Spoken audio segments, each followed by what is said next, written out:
नमस्कार, मी doctor Anagha Kulkarni. Happy and healthy life at home या आपल्या चॅनलवरती हेल्थ टिप्स असतात, ब्युटी टिप्स असतात, तसंच मोटिवेशनल टॉकसुद्धा असतात. विषय आपला असा आहे की अलीकडे ह्या इलेक्ट्रॉनिक वस्तू फार का टिकत नाही किंवा हल्लीच्या इलेक्ट्रॉनिक वस्तू फारशा टिकत नाही. पूर्वीच्या वस्तू किती मस्त टिकायच्या. हा माझा फ्रीज आहे की नाही, हा माझ्या सासूबाईंचा फ्रीज आहे, माझ्या लग्नाच्या आधीचा. माझ्या लग्नाला झाली 40 वर्ष. माझं लग्न झाल्यावर मी एक फ्रीज विकत घेतला. लग्न झाल्यावर लगेच आपण नवीन बिराड केल्यावर नवीन फ्रीज वगैरे पाहिजेच ना, मग मी फ्रीज विकत घेतला. तो मी माझ्या एका मानलेल्या भावाला नंतर देऊन टाकला, कारण की मी माझ्या सासूबाईंचा हा आणला. सासूबाई गेल्यावर त्यांची आठवण म्हणून मी तो माझ्याकडे ठेवला आणि माझा मी दिला माझ्या मानलेल्या भावाला. तो अजूनही चालू आहे, म्हणजे तोही 40 वर्ष चालू आहे, हा 40-45 वर्ष चालू आहे. अलीकडचे फ्रीज टिकतात का हो? नाही टिकत. त्यांचे दरवाजेच उघडत नाहीत किंवा त्यांचा गॅस तरी लीक होतो आणि ते असतात पण खूप मोठे मोठे. त्याच्यात तुम्हाला सांगते, ह्या फ्रीजला अजूनही एकदाही काही दुरुस्ती आलेली नाही आहे. आमच्याकडचा टी व्हीही तसाच, त्यांचाच आहे माझ्याकडे टी व्ही. माझ्याकडची जी 2 व्हीलर आहे ती माझ्या वडिलांची आहे. हे सगळे असे 40-50 वर्षाच्या वस्तू आहेत माझ्याकडे. कुकर, हे ते, ह्या तर सारी भांडी तर राहतातच, पण ह्या सगळ्या, वॉशिंग मशीन मी तुम्हाला सांगते माझ्याकडे 30-35 वर्षापूर्वीचं वॉशिंग मशीन अजून चालू आहे. ह्या सर्व ज्या वस्तू आहेत त्यांना काहीच झालेलं नाहीये, मग त्या का टाकायच्या? कारण माझा काय असा स्वभाव नाही आहे की आता काही छान दिसत नाही किंवा शेजारणीने आणली म्हणून आपण वस्तू नवीन आणायची. माझा हा स्वभाव नाही. वस्तू चालू आहे ना, मग ती का टाकायची? म्हणजे ह्याच्यात स्वभाव चिक्कू आहे असं नाही, पण त्या वस्तूचं काय करायचं? आमच्या कामवाल्या मावशा, आमचे माळी मामा किंवा आमच्याकडे काम करणारे जे कोण आहेत त्या सगळ्यांच्याकडे माझ्यापेक्षा जास्त चांगला टी व्ही आहे, माझ्यापेक्षा नवीन प्रकारचं वॉशिंग मशीन आहे, माझ्यापेक्षा नवीन प्रकारच्या गाड्या आहेत, इलेक्ट्रॉनिक गाड्या आहेत त्यांच्याकडे, इलेक्ट्रिक गाड्या आहेत. आमच्या मावशी इलेक्ट्रिक गाडीवर नाही येतात कामाला आमच्याकडे. फ्रीज त्यांच्याकडे माझ्यापेक्षा चांगल्या पद्धतीचा, चांगल्या कंपनीचा आहे. मग हे द्यायचं तरी कोणाला? विकायला गेले तर 1000 रुपये का 500 रुपये सुद्धा येत नाही. आणि देऊन करू काय? पुन्हा नवीन घ्यायचं. पण तुम्हाला, आणि फोनचं तर तुम्हाला सांगते, हाच प्रकार आहे फोनचा सुद्धा. फोनची तर गोंधळ, म्हणजे हे पूर्वीच्या वस्तू आहेत, ह्या टिकाऊ जास्तीत जास्त कशा असतील हा विचार करून बनवलेले आहेत. पण अलीकडच्या ज्या वस्तू आहेत, मग ती फ्रीज असू दे, टी व्ही असू दे, वॉशिंग मशीन असू दे, गाड्या असू देत, 2 व्हीलर असू देत, 4 व्हीलर असू देत, पूर्वीचं सगळं खूप टिकाऊ आणि छान, आणि ते परत रिपेअर पण व्हायचं, दुरुस्ती पण व्हायची. पण अलीकडच्या ह्या सगळ्या इलेक्ट्रॉनिक वस्तू आहेत, ह्या दिखाऊ आहेत, टिकाऊ नाही आणि दुरुस्त होत नाही. म्हणजे 6 महिन्यांनी जरी तुम्ही दुरुस्तीला दिला, अगदी महिन्यांनी जरी दिला, तरी ते म्हणतात पार्ट मिळत नाही, कंपनीला पाठवतो, आणि ती वस्तू आपल्याला पुढे 6-6 महिने मिळत नाही. मग आपल्याला असं वाटतं जाऊ दे बाबा, ही घ्या परत दुसरी द्या. आपण पटकन म्हणून जातो. मग ही दुरुस्त का होत नाही? तर ते म्हणतात पार्ट मिळत नाही, कंपनीला पाठवलंय, कंपनीकडनं आल्यावरती देऊ. ही उत्तरं मिळतात आपल्याला प्रत्येक बाबतीत. त्या फोनचं तर नाटक तुम्हाला सांगते. फोनचं नवीन तीच कंपनी नवीन अपडेट करते, नवीन मॉडेल्स काढते. आपण फोनच्या दुकानामध्ये रिचार्ज जरी मारायला गेलो तरी म्हणतात मॅडम फोन बदला की का? नाही, आता नवीन आलंय ना मॉडेल. आणि मग समजा काही वेळेला काय होतं, आपलं ते गोल होत राहतो, डाउनलोडच होत नाही. मग आपण म्हणतो अहो ते काय डाउनलोड होईना, हँगच व्हायला लागलाय फोन. त्यावेळेला ते काय सांगतात माहितीये काय? अहो ते हँग झालेलं नाही आहे, सॉफ्टवेअर आलेलं आहे आणि सॉफ्टवेअर अपडेट होत नाही कारण तुमचा फोन जुना झालेला आहे. प्रत्येक ठिकाणी हेच उत्तर आहे.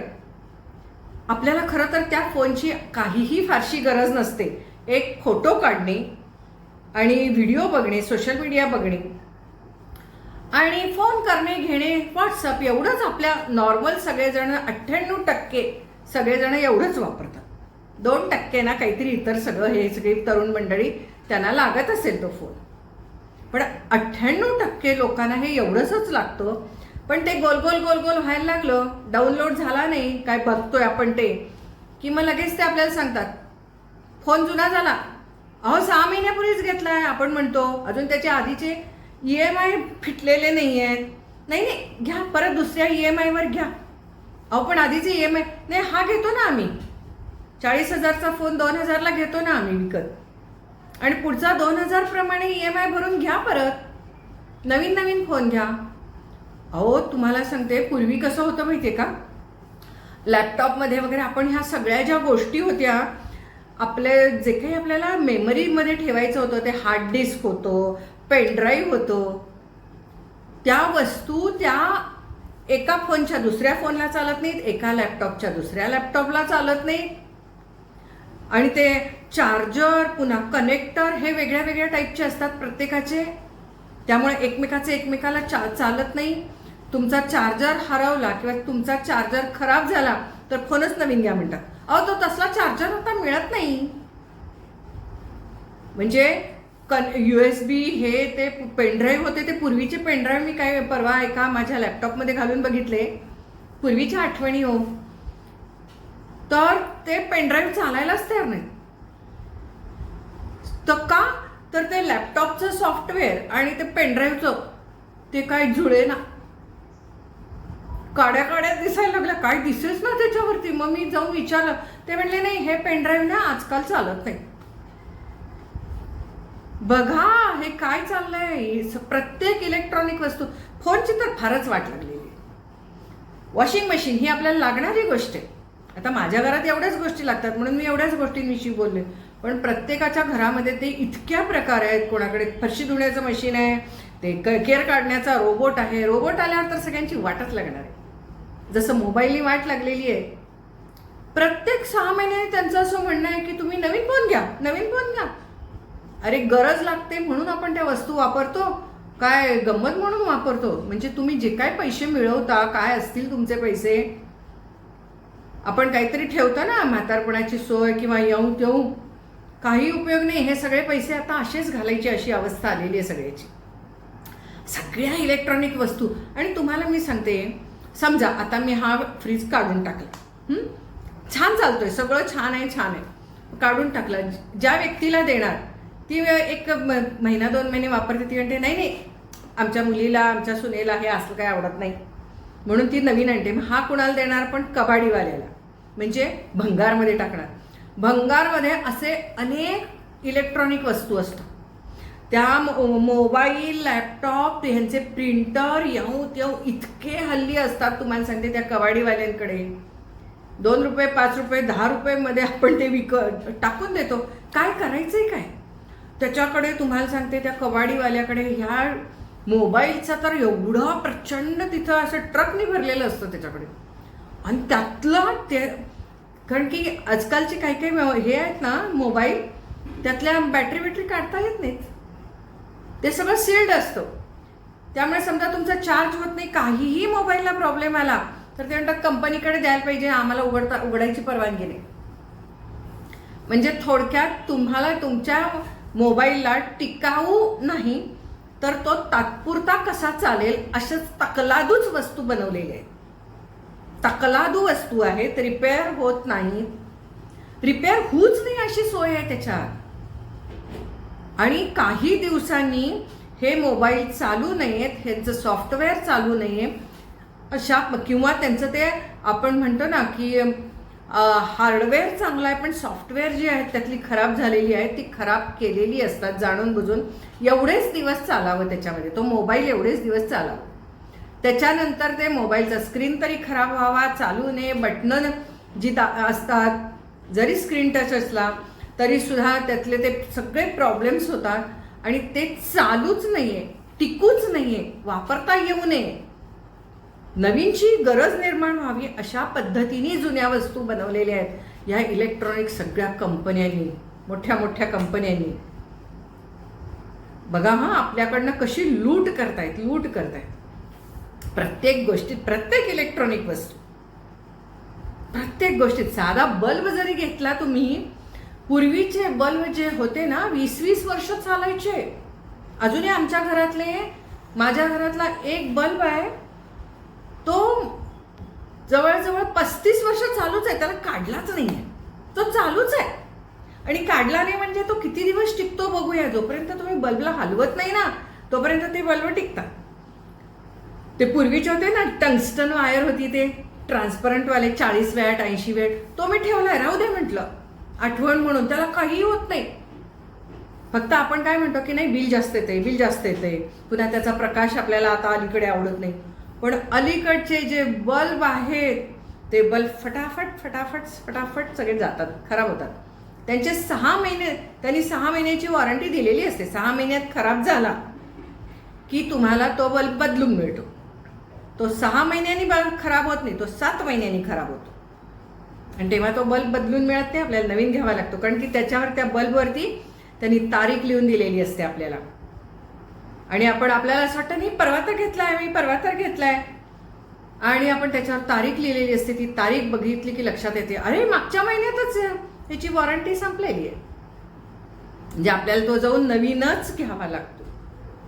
ही सगळी अशी आपल्याला लुटायची अगदी सिस्टमॅटिक योजना केलेली आहे आणि आपण त्याला फशी पडतो. आपल्याकडे इलाजच नाही.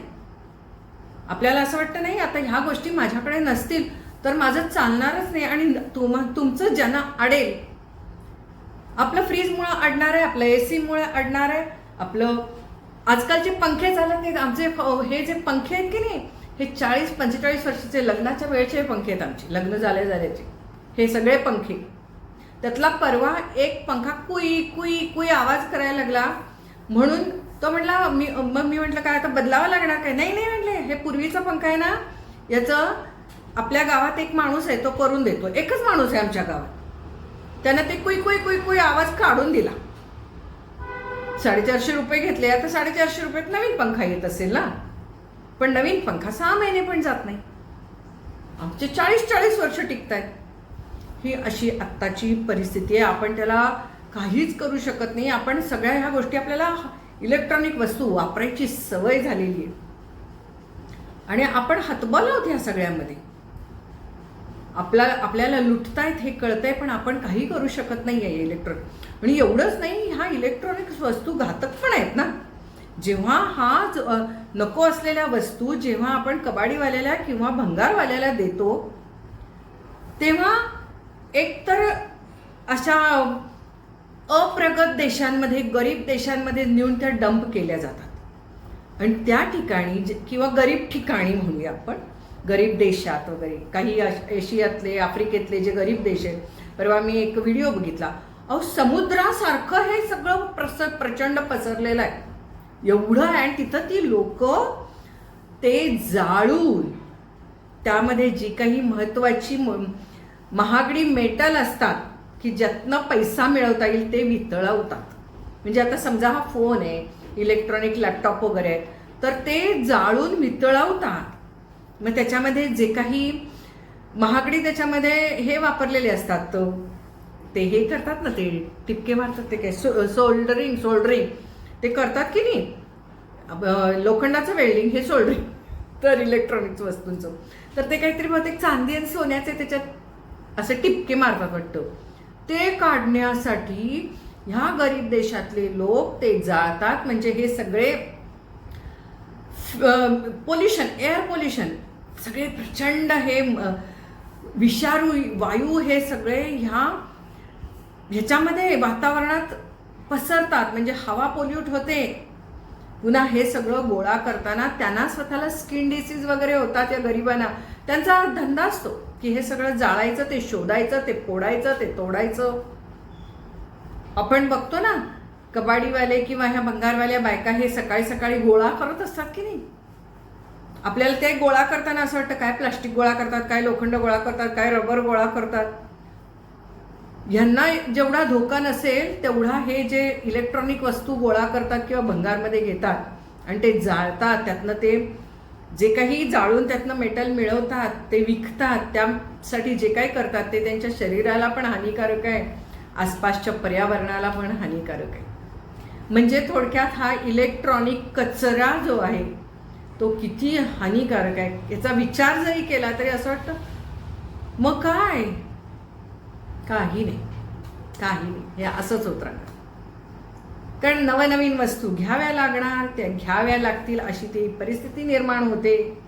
आपल्याला एवढी फोनची सवय आहे, तुम्हाला सांगते, हे असं गोल गोल गोल गोल गोल गोल होत राहिलं आणि समजा ते कुठलं डाउनलोडच होईना, व्हॉट्सअप डाउनलोड होईना, गुगल डाउनलोड होईना, किंवा आपल्याला यूट्यूबचे व्हिडिओ बघायला मिळेनात, आणखीन काय आपल्याला मिळेना, किंवा आपण काय करणार, जाणार दुकानात जाणार, तो म्हणा लगेच घ्या की दुसरा, हा घ्या, हा द्या आणि दुसरा घ्या, झालं, संपलं, विषय संपला. आणि त्यात ते आता 4G 5G हे एक आलेलं आहे. आमच्या घरात 2Gचे फोन 7-8 पडलेले आहेत, 3Gचे फोन 4-5 पडलेले आहेत, 4Gचे फोन सुद्धा पडलेले आहेत. आता आमच्या घरात सगळ्यांच्याकडे 5Gचे फोन आहेत. आणि हे जे पडलेले फोन आहेत, हे पडलेले फोन आपण दुसऱ्या कुणालाही देऊही शकत नाही, कारण की आजकाल त्याचं जे सगळं म्हणजे सुरक्षिततेच्या ह्याच्या खाली. पूर्वीचे फोन होते की नाही 2G BG, ते आम्ही लगेचच काय करायचो, आमच्याकडचे असलेले चांगले असलेले फोन आम्ही इतरांना वापरायला द्यायचो की हे तुम्ही घ्या, हे तुम्ही घ्या. पण आता सुरक्षिततेच्या ह्याच्याखाली आपल्याला देता येत नाही.